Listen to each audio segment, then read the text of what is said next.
Hi, Janis Montalvo, living in Lenawee Realty, and we're continuing our series on first-time home sellers. Because I think it's a little different than the first time you bought your first house. I'm here with Maddie, and we're going to talk a little bit. I don't know if it's like childbirth, like after 8 months, do you forget what it's like? And so you just kind of like, oh, you haven't called me up and said, let's sell the house. So that's probably a good sign. Yeah. So talk a little bit about like your experience of selling your first house and buying.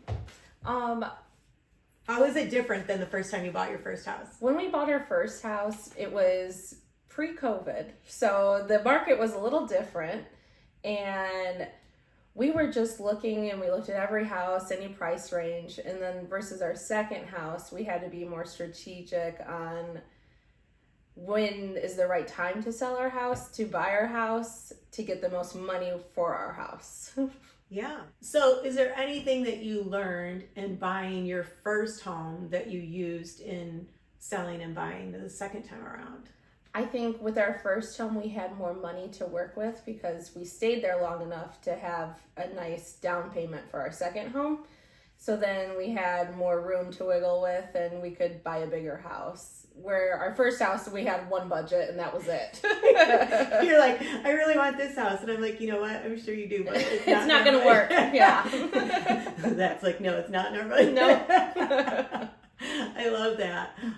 What was the determining factor in the reason, like, what made you finally decide, like, okay, we're going to do this? Having a second kid. And our house was 900 square feet, around that. And as soon as we had our second kid, we knew we needed a bigger space and we were making more money. So we thought, now's the time. And it's not that Freddie's bad. It's not. They just needed more space. And boys are a little more active. Yes. Yeah. I don't know what he would have done in our little bungalow if we were still there right now. Yeah, we had a big yard, but yeah. That was good. Were there any, I always ask, were there any like emotional aspects, like when you walked out of 606 North Union for the last time? I did love that house. It was perfect. When we bought it, we didn't really have to do much to it because it was redone already. So I loved bringing our babies home, but I was ready for a bigger space and to make this my home versus that house was already done. So I didn't have to do a lot.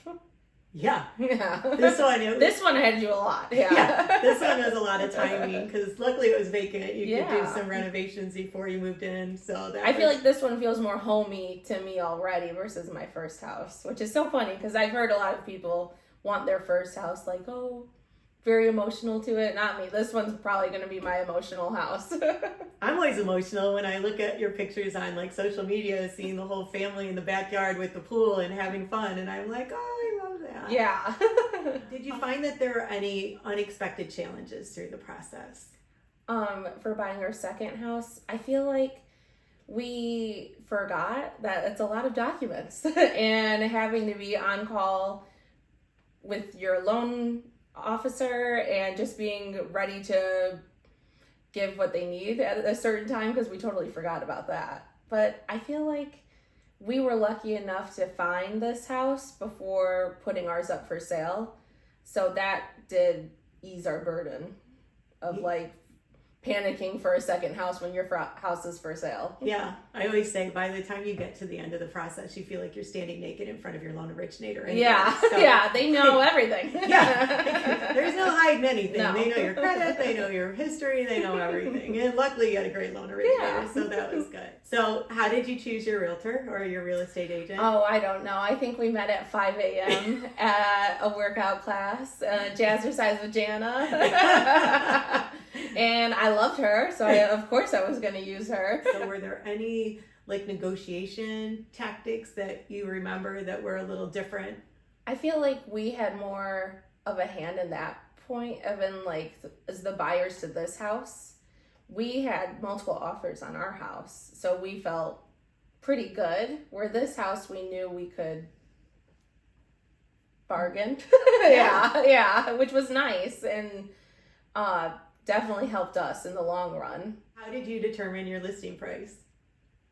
I feel like we trusted you. I came in a little high, I know that, thinking I would get that much, and we did in the end, but I think it was a better idea to set it a little lower than I thought so we could have more potential buyers look at our house. Yeah, it was a revolving door when we first put it on Yeah. the market. God, I love, yeah. Yeah. I mean, the market's still good because there's no inventory, but I think, and sometimes I think that that's what's scary for people is, you know, how do you sell your home and buy that next home? Like, I think there's that fear, like, am I going to be homeless? Am I going to have to move into an apartment? Am I going to have to put my stuff in storage? And I think, you know, going back to finding that right realtor is making sure that you negotiate the, you know, your occupancy and making sure that you've got that all negotiated. So you're moving from one house to the next and you're not homeless. I mean, that's what I always laugh. Like, I won't let families move in with us anymore. And we specialize in making sure that our clients are not homeless. So I think that's the scary part for people, though. Yeah. Is like, what happens if we sell our house and we can't find someplace? That was definitely a thought, and I'm happy I told you in the beginning that if this deal didn't go through, I wasn't selling my house yet. I was like, I'll wait a little longer. Because the market was really fast then, and houses were selling and being outbid, and it is scary, but I'm happy it all worked out for us. Yeah, and it was really about the pool. No, just yeah, I wanted the pool. You know, I always think one of the things that we talk a lot about in real estate is the place that realtors and real estate agents fail is communication. Talk a little bit about how important that is as you're selling and buying to make sure that you understand that process with your agent. I love that I could text you any questions I had or where we were in the deal. If the buyer was putting their money up, I could text you like whenever, and you would text back, and that's great. It's really nice. And I never wanted to act like I was a bother. I was like, I hope I'm not bothering you, and you never made me feel like that. And I did love that. Yeah, I think that, you know, communication is key because there's so many questions, and it doesn't matter if it's your first home you're purchasing or if it's your first home you're selling, you still have those same questions and you still need to understand that timeline. And so, you know, making sure that we're communicating where things are at and making sure you feel comfortable. You know, I always say if you text me after 10, I'm going to text you at 5 a.m., but I never had to do that because Maddie was in bed by the same time I was most of the time. So I think the other thing is like how important were the financial considerations in making this move? I think we both were wanting to make enough money off of our other house to be sure to put 20% down. Which is not the case with our first house. No. No. The first house we did the first time home buyer program. Yes. Yeah. I don't think we put anything down. Yeah. Yeah. Which is crazy to think then versus now. We were determined to put 20% down, and we did, which was really nice. Because look at you all grown up. I know. Because we sold our other one at a good price. It was perfect. Yeah, and I think that, you know, how long did you own that house for? About 5 years. Yeah. So I think people don't realize like how much equity they have in their house.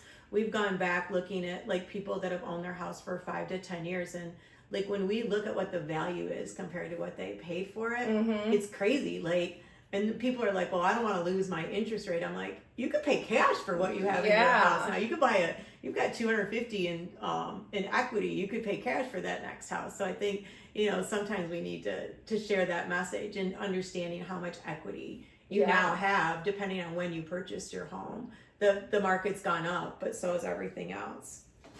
Looking back, was there anything you would have done differently? Honestly, I don't think so. It literally worked out so well. Like, I couldn't imagine. We weren't even really looking to move at the time.